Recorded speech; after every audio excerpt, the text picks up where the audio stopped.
Namaskaram. Welcome to my discourses on yoga. In this first talk on yoga, I would like to introduce who this Patanjali is.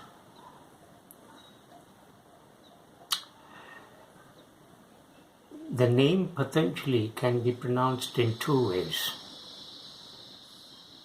Patanjali and Patanjali. Both pronunciations are correct. But I would use these two pronunciations interchangeably in my talks. So let's first know who this Patanjali is. It's very difficult to assess when Patanjali came to this planet to spread this yogic knowledge.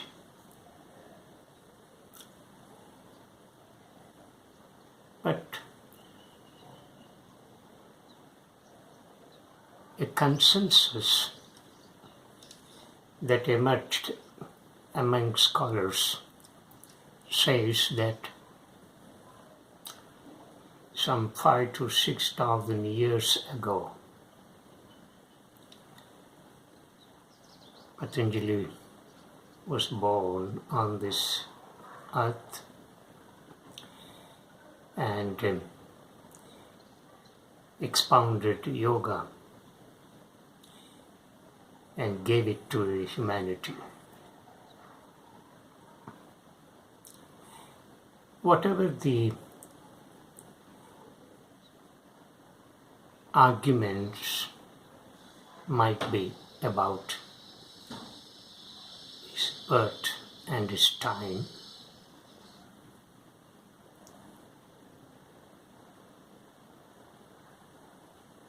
it is said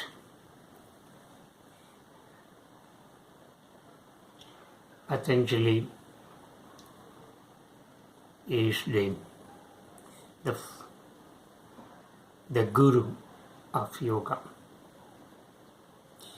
But the first guru is Lord Shiva.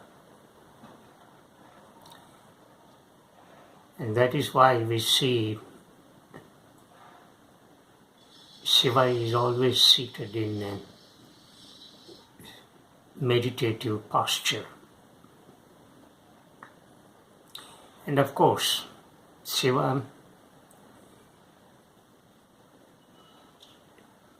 in the form of Nataraja as a concept was introduced later. It's an altogether a different point of talk. But Shiva is always represented in all pictures, in all temples, as one who is seated in a meditative posture, meditating deeply.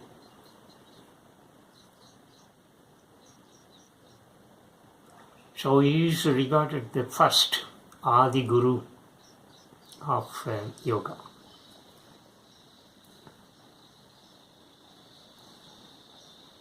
Patanjali is regarded as the reincarnation of Lord Shiva, as some people and some scriptural texts say.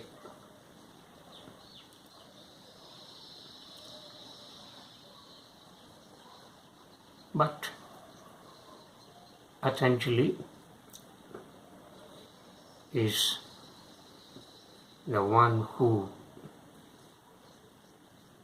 had systematized yoga, which was, until his arrival, was scattered on this planet. And this form of yoga that had existed before the arrival of Patanjali was known as classical yoga. Or people were practicing yoga in their own way, but Patanjali came and organized this yoga in a very scientific way and gave it to the humanity.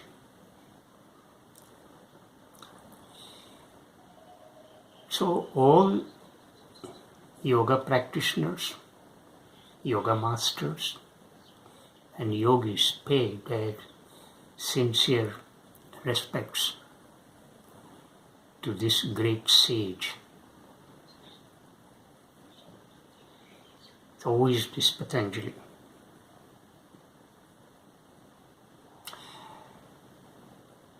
Before yoga is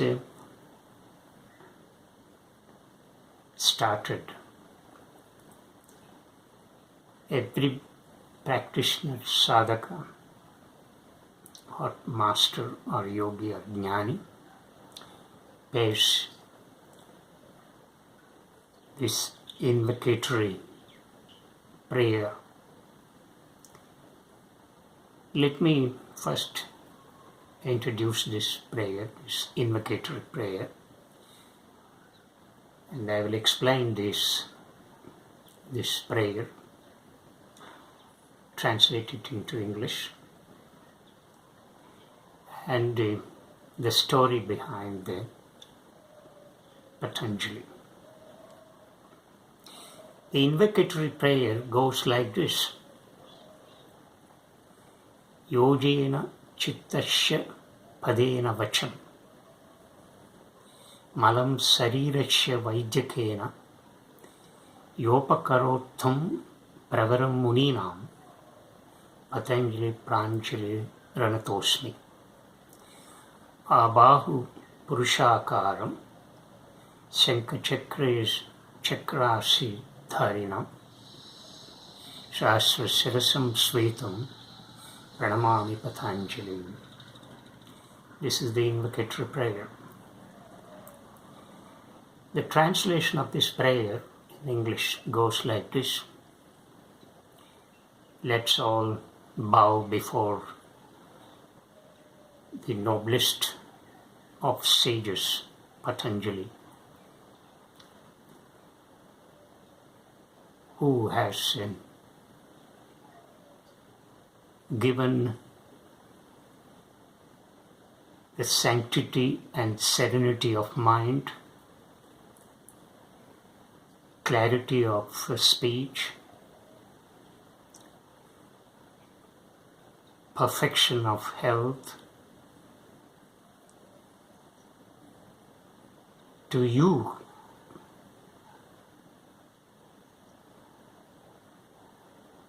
Patanjali, the reincarnation of Adishesha. I prostrate, whose upper form has human body,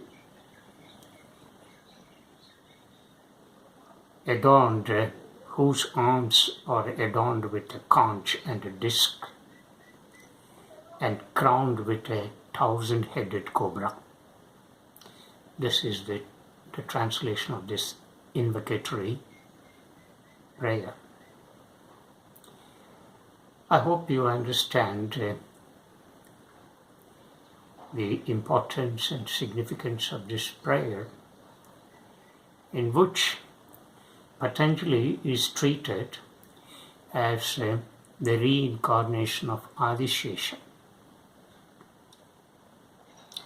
who is the giver of the clarity and sanctity of mind, speech, action, and perfection of health.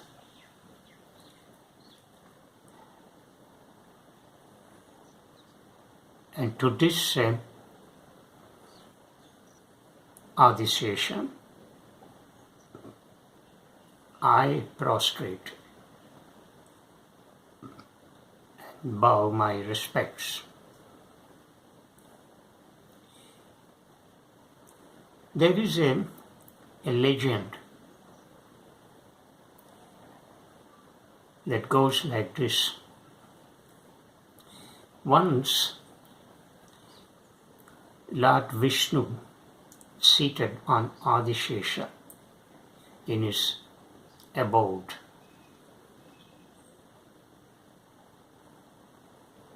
was watching the dance of Lord Shiva. Lord Shiva was deeply absorbed in his dance. The dance was so enchanting, so mesmerizing, so majestic, filled with grandeur, that soon made Lord Vishnu vibrate.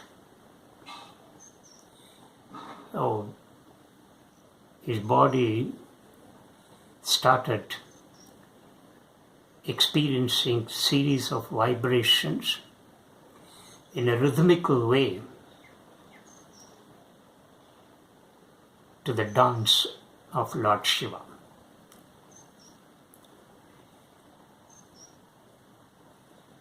As the vibrations became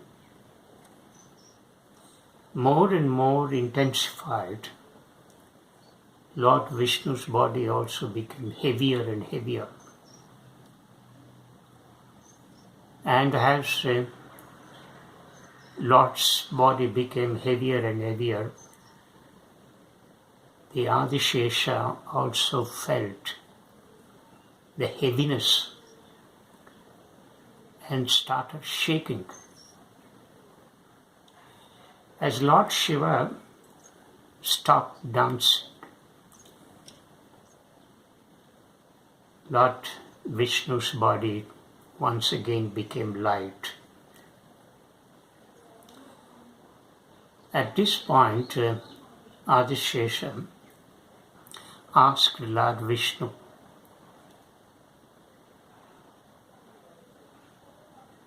about the secret, the secrecy of his body becoming heavier that made Adishesha shake. Lord Vishnu explained the whole of the experience,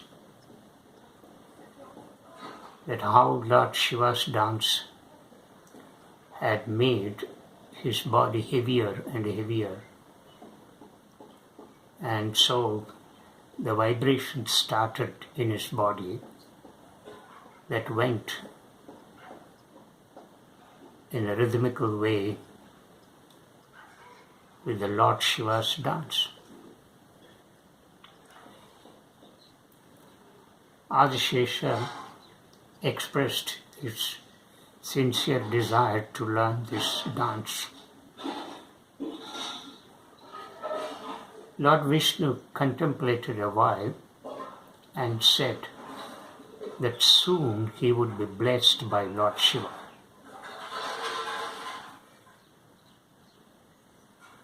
And Adishesha started meditating deeply on Lord Shiva.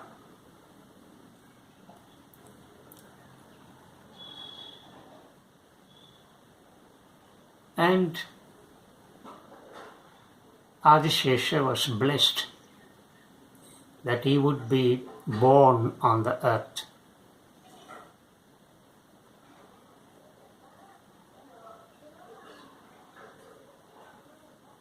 so that he would write several treatises on various aspects of human life that would be beneficial to the entire humanity.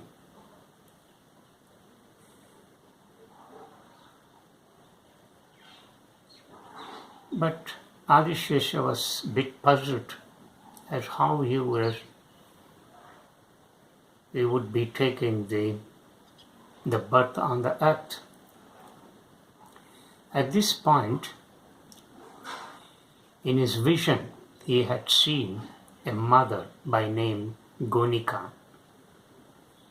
was praying every morning, taking ablutions in the river, standing before the sun god. Adishesha thought that since the mother Gonika was praying that she should be blessed with a son, he thought that she would be the right mother for him. So he descended. As earthly life was coming to an end, Gonika realized there was no point to live long without being blessed with a son. So one morning she went to the river, had a dip in it, and started praying, standing before the sun god. And her prayer became very intense.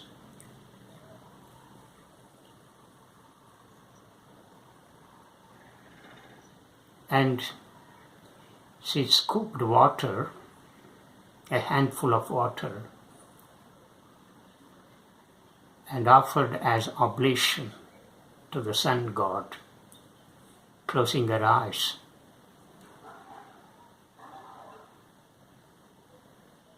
In this state, she started feeling some kind of sensation on her palms. The sensation of crawling some creature. As she opened her eyes, she saw a tiny snake on her palm. And she realized that this snake would be her son, and this snake was a gift of God. Soon, the tiny snake in her palms took human form and stood before Gonika and requested her to take him as her son. So thus Patanjali was born. He was given this name Patanjali because